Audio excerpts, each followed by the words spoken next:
La route 63 nous a porté à faire un choix parmi des centaines de curiosités culturelles.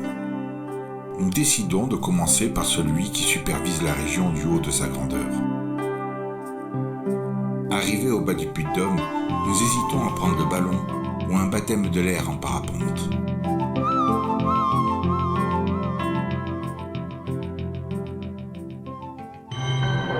Ce jour-là, un déluge d'officiels me traversait au moment même des calages de prise de vue.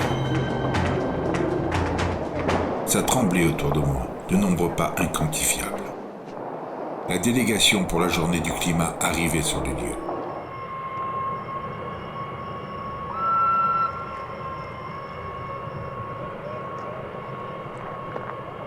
Au bord du rail, le danger faisait affront en s'approchant lentement de ma personne. Je pris la sage décision de quitter le duel face au géant de métal qui approchait méthodiquement. Nous nous apprêtâmes à monter à bord du panoramique des dômes bien gardés.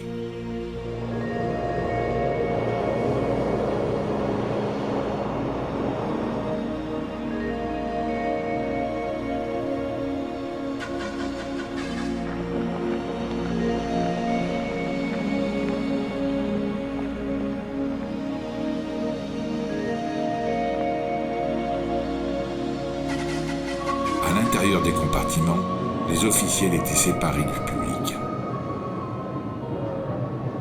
Un garde du corps banalisé se trouvait à l'entrée des séparations des wagons.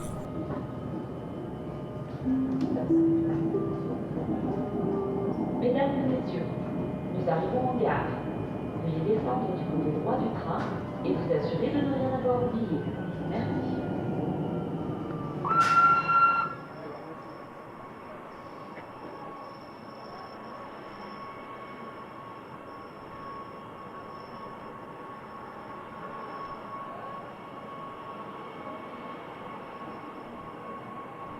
À la sortie de la gare, une autre escorte de sécurité était elle aussi en place. Alors que nos officiels œuvraient pour la journée du climat, les scientifiques nous ouvraient grandes les portes du laboratoire situé au sommet du Puy-de-Dôme.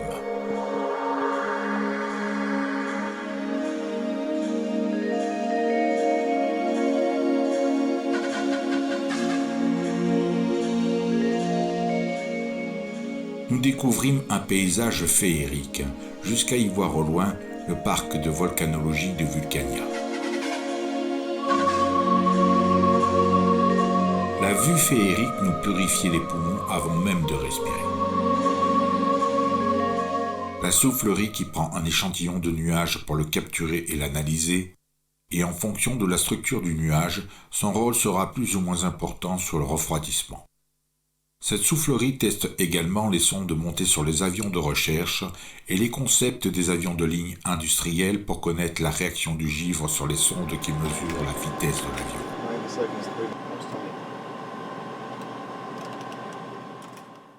Ici, les photomètres qui mesurent l'épaisseur optique de l'atmosphère œuvrent pour savoir de combien la lumière est diminuée à partir de la présence des aérosols dans la poussière. Les différentes longueurs d'onde de puissance de mesure et de l'évolution d'une journée de calcul et les aérosols de nos voitures qui montent dans cette couche même.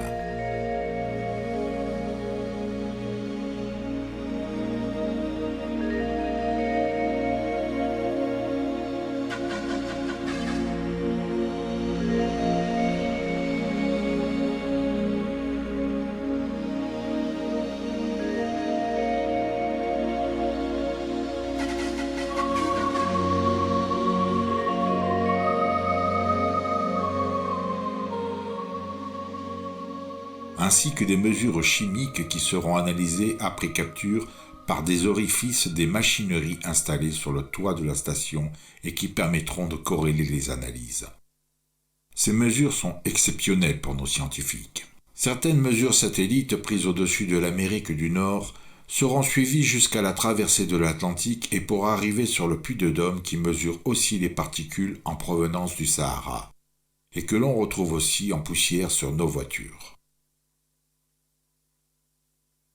Non loin de là, à quelques mètres et en totale cohabitation, se trouve le temple de Mercure. En date du IIe siècle après Jésus-Christ, ce temple gallo-romain fabriqué initialement au 1er siècle en arkose de quartz gris vitreux. Il fut transformé au IIe siècle en trachyte, une roche volcanique explosive et riche en feldspath alcalin. Bien que le feldspath a une tendance de propriété rouge très rare, la domination des couleurs du temple reste le gris vitreux. Il se trouve en restauration après avoir effectué des fouilles en 1875 et au début du XXe siècle.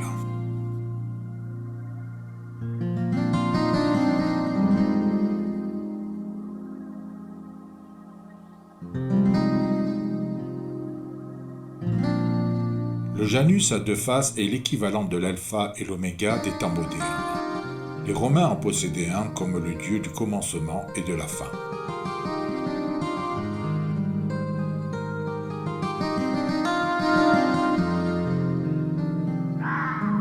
Bien que les temples et croyances datent depuis des millénaires, les druides existent encore de nos jours en France et notamment en Bretagne.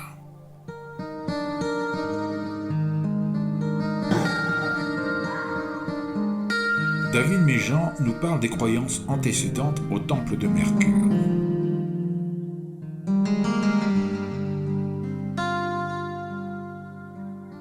La cuirasse d'Alexandre le Grand, que j'ai représentée et reproduite d'après le seul cliché qu'on a de cette cuirasse qui se trouve sur une mosaïque retrouvée à Pompéi.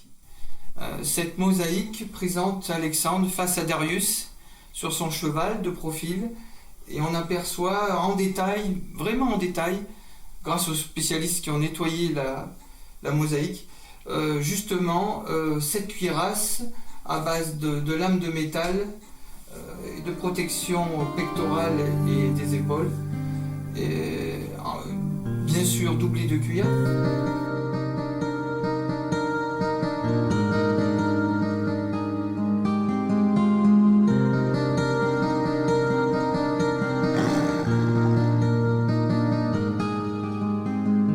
J'ai fait un peu une recherche sur toutes les méduses qui existaient, qui ont été retrouvées souvent sur des mosaïques, donc des images claires et nettes qui la reproduisent de différentes manières, mais toujours avec un visage plus ou moins stéréotypé, avec des serpents, toujours dans sa chevelure, des serpents qui gravitent dans une immense chevelure.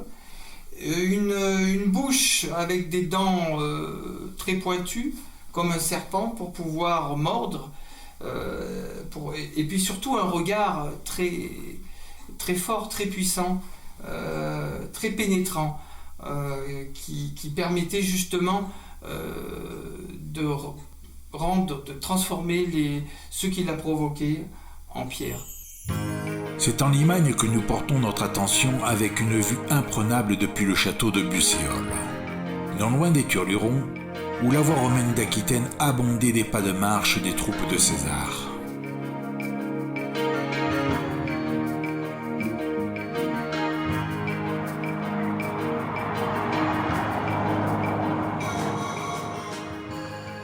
Ce havre de paix en totale cohabitation entre les écureuils, les hérissons et les pivers porte déjà aux soins médicaux avant même de boire l'eau de la source déjà très connue par les Romains.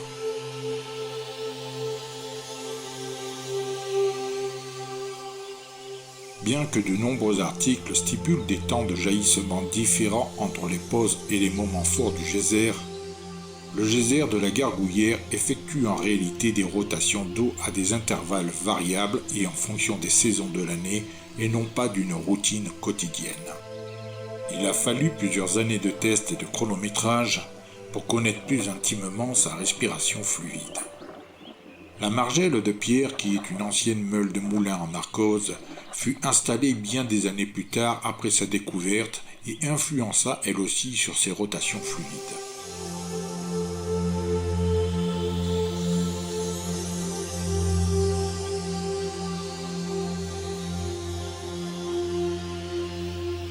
Le geyser, qui a des dons curatifs pour la digestion, est situé proche des vignes.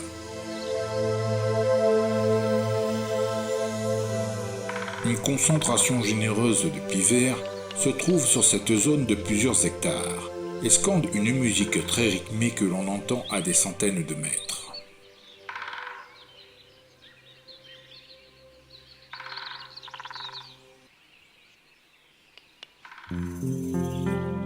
Ce lieu magique empreint de grande histoire et de fréquentation commune de nombreuses couronnes royales, depuis Jules César et ses centurions, jusqu'à Catherine de Médicis ou bien encore Marguerite de Valois surnommée la Reine Margot, qui détenait ses terres dans son grand fief qui s'étalait également sur plusieurs domaines d'Auvergne.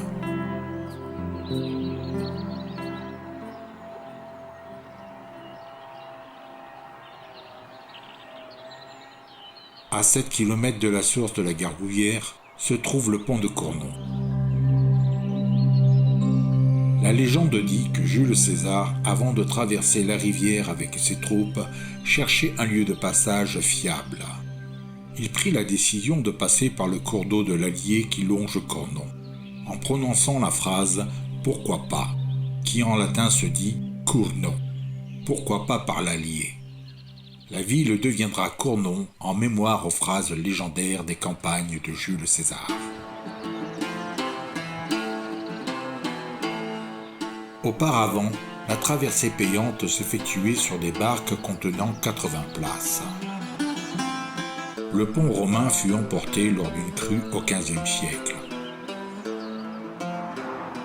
Les crues sont nombreuses et se répètent de trace en trace depuis des siècles, en emportant les anciennes marques presque illisibles sur les berges de l'Allier.